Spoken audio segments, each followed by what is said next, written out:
Assalamualaikum warahmatullahi wabarakatuh. Selamat siang anak-anakku. Waalaikumsalam warahmatullahi Waalaikumsalam wabarakatuh. warahmatullahi wabarakatuh. Selamat siang, Bu. Ya, Bu. Bagaimana Waalaikumsalam. Kak? Baik. Sehat. Baik, Bu. Ada yang tidak masuk hari ini? Masuk semua, Bu. Alhamdulillah kalau semuanya sehat. Tadi habis istirahat, sudah pada jajan atau belum? Sudah, Bu. Sudah, Bu. Sudah, Bu. Habis banyak, Bu, saya. Beli apa Mas Ivan tadi? Kok habis banyak? Di es lilin, Bu. Habis 10 batang. Banyak sekali ya jajannya. Itu tadi Mbak Isna belum jajan. Kenapa Mbak Isna kok belum jajan tadi? Padahal teman-temannya sudah jajan loh. Tadi uangnya hilang, Bu, waktu istirahat. Loh, di mana hilangnya? Di kelas. Ada nggak teman-temannya yang lihat uangnya Mbak Isna? Ayo. Nggak tahu, Bu. Tadi aku jajannya bareng Misal. Iya, Bu, saya Loh, buka. Nggak tahu, Bu. nggak ada yang Isna kok tadi. Enggak. Loh, kenapa kayak gitu? Kalau melihat kejadian seperti ini, Ibu jadi teringat cerita tentang kisahnya sang kancil. Siapa yang sudah tahu ceritanya kancil mencuri timun? Siapa yo yang sudah pernah mendengarnya? Coba tunjuk tangannya. Agak lupa, Bu. Wah, bisa gitu. Nanti Ibu akan menceritakan dan kalian harus menyimaknya dan nanti Ibu akan memberi pertanyaan ya. Iya, Bu. Hutan, kancil kan hidup di tengah-tengah hutan. Nah, hutan itu sedang dilanda oleh kemarau panjang. Akibatnya, makanan di sana itu habis. Sungai pun mengering dan mau tidak mau binatang di hutan harus keluar untuk mencari makanan. Hayo, kancil makan apa? Rumput. Tongseng. Nah, tidak terkecuali oleh kancil, dia harus keluar dari hutannya tadi. Dan kemudian dia bingung mau mencari makanan di mana. Kemudian kancil pun berjalan keluar hutan dan ternyata dia melihat ada ladang petani yang dipenuhi oleh timun yang sangat segar. Kalian tahu kan bentuknya timun seperti apa?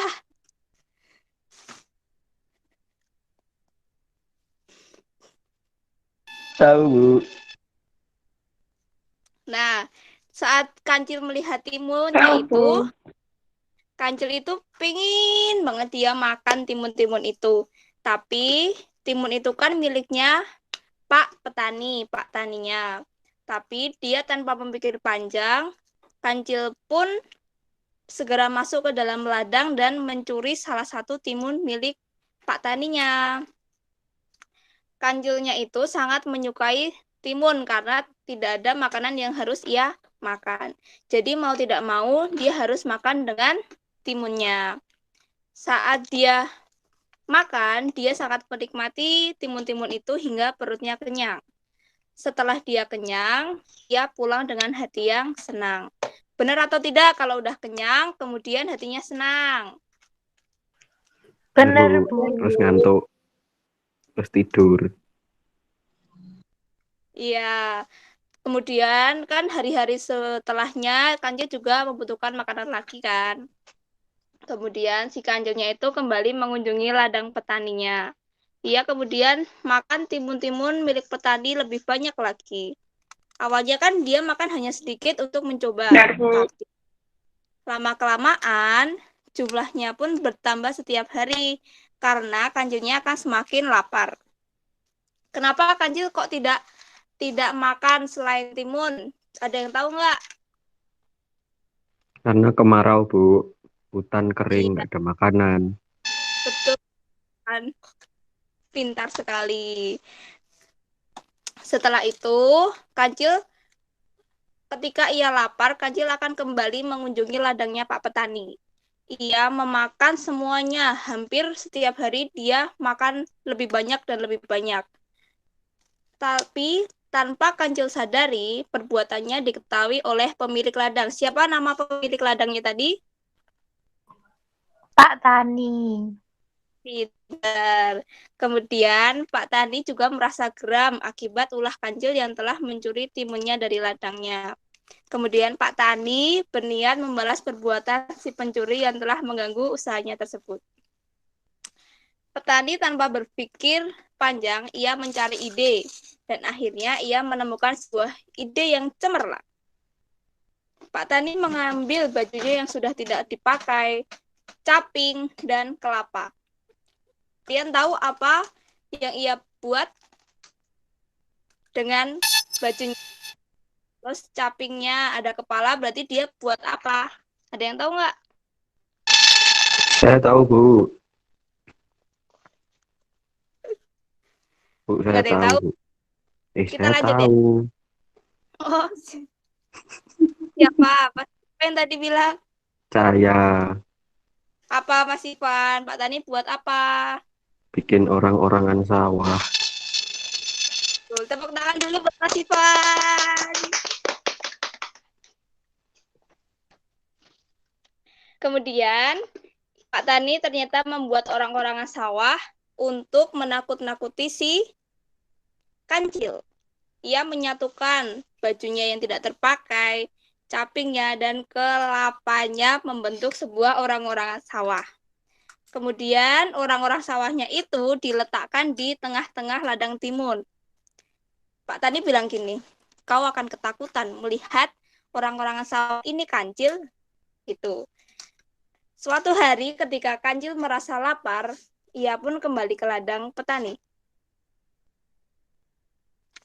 Ia sudah tak sabar lagi ingin makan timun sebanyak-banyaknya. Di dalam perjalanan, kancil telah membayangkan makan timun yang enak dan segar pada siang hari. Bukanlah hal yang enak ya teman-teman, makan timun pada udara yang panas. Nah, kemudian ketika ia sampai di depan ladang, ia terkejut karena ada si orang-orangan sawah. Si kancil berpikir bahwa orang-orangan sawah itu adalah Pak Petani yang memiliki kebunnya. Kemudian dia bersembunyi di belakang semak-semak agar tidak ketahuan oleh Pak Tani. Waktu demi waktu, dia sudah terasa lama menunggunya, tetapi orang itu tidak akan berpindah dari tempatnya. Lalu kancilnya itu bergumam, wah hebat sekali Pak Tani itu, dia terus saja menungguku sambil berdiri di sana. Kalau begini terus, aku tidak bisa makan timun hari ini, katanya kancil. Kemudian, hal yang terjadi selanjutnya, kancil yang sudah lapar itu akhirnya menyerah. Ia pun kembali ke rumah tanpa membawa timun. Nah, itu cerita dari Pak Kancil, Pak Tani dan Kancil. Begitu ya anak-anak, coba sekarang Ibu akan tanya. Yang bisa menjawab, silahkan menjawab dengan menyebutkan namanya dulu. Oke?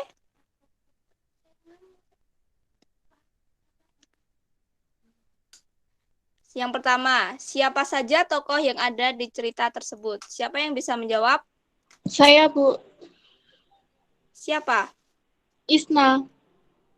Jawabannya apa Mbak Isna? Pak Tani dan Kancil. Iya. Terus, bagaimana sifat dari tokoh tersebut? Kancilnya sikapnya seperti apa dan Pak Tani seperti apa? Siapa yang mau menjawab?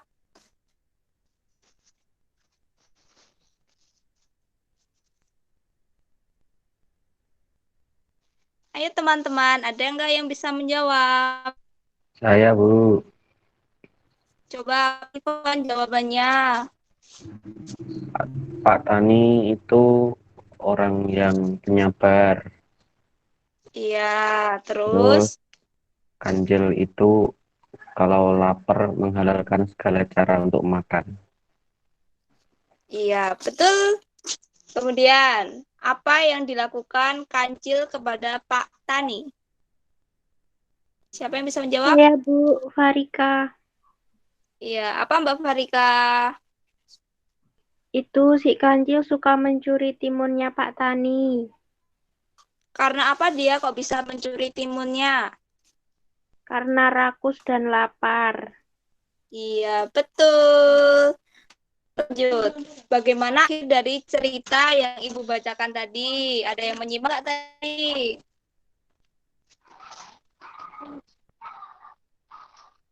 Saya, Bu. Coba Mbak Michelle, apa? Pada akhirnya Pak Tani berinisiatif untuk membuat orang-orangan sawah dan si Kancil tidak mencuri timunnya lagi.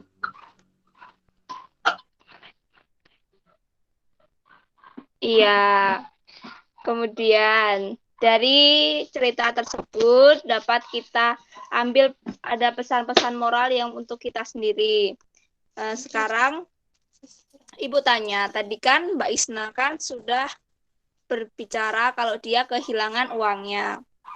Pesan moral yang dapat diambil dari cerita ini adalah, coba ada yang bisa nggak pesan moralnya dari cerita Kancil mencuri timun itu apa?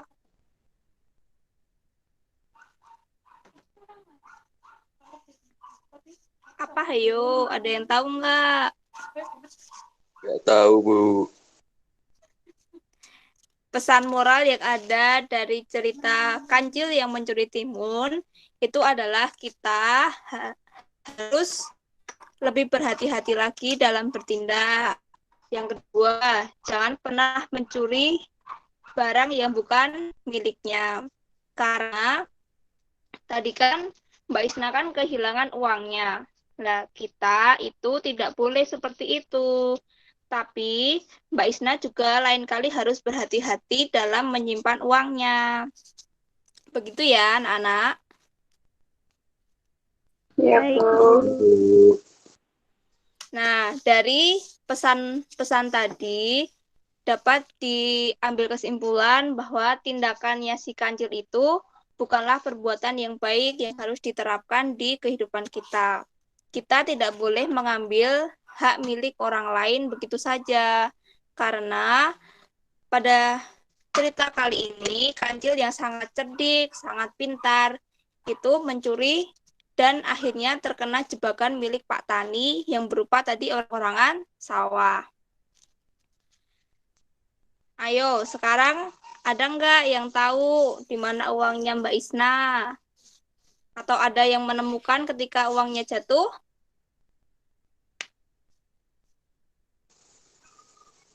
Bu, saya mau minta maaf. Kenapa Mas Ivan kau minta maaf? Saya yang ngambil uangnya Isna, Bu. Kenapa? Saya yang ngambil uangnya Isna. Loh, kenapa kok kamu mengambil Mbak Isna? Saya kayak Kancil, Bu. Saya nggak dikasih uang saku. Makanya pas tadi kan istirahat pada keluar semua. Terus Isna kan ke kamar mandi. Nah, itu uangnya itu ada di atas meja, Bu. Ya udah saya ambil. Maaf ya Isna, besok tak kembaliin. Kan cuma 1.000.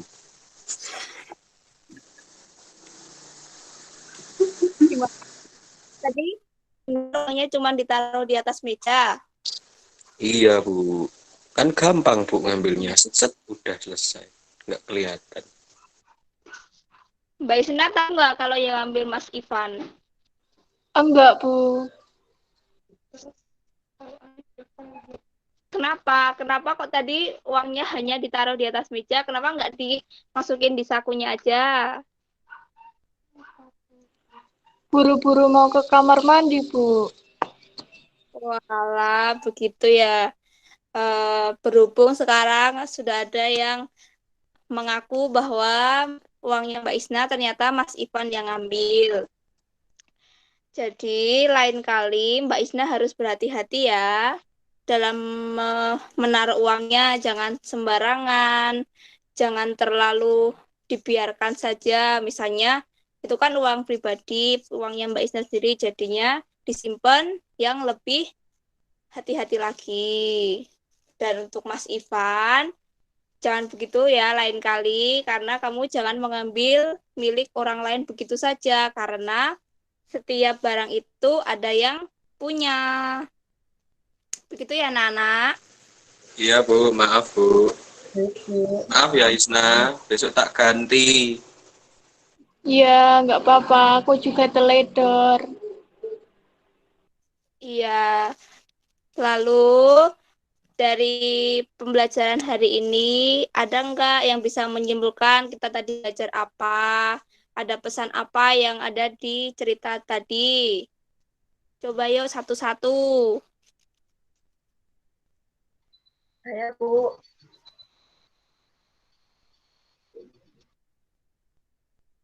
Ayo, siapa yang mau menyimpulkan pembelajaran di hari ini? Saya, Bu. Mbak Indah, gimana? Jadi pembelajaran hari ini itu kesimpulannya kita tidak boleh mengambil hak orang lain tanpa sepengetahuan orang yang punya. Iya, begitu ya teman-teman. Ada yang salah lagi? Ataukah ada pendapat Iya, yang Bu. lain?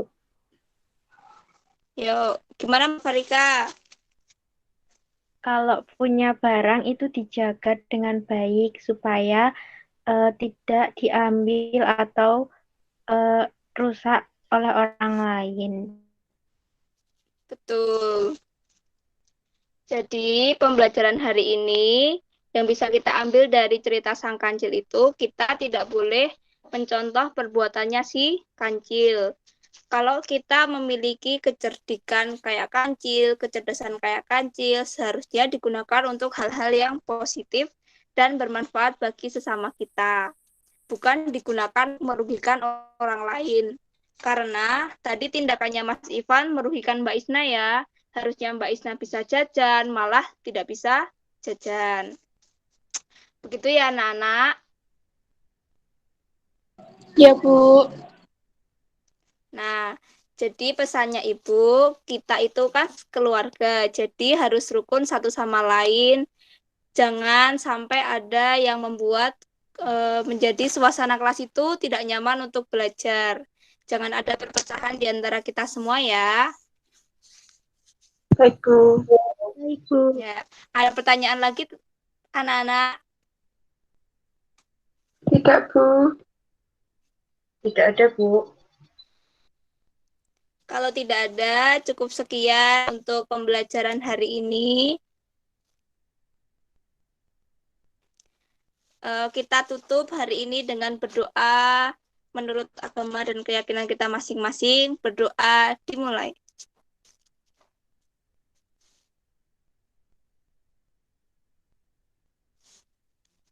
Cukup sekian dari Ibu. Bila ada kesalahan, mohon dimaafkan. Wassalamualaikum warahmatullahi wabarakatuh.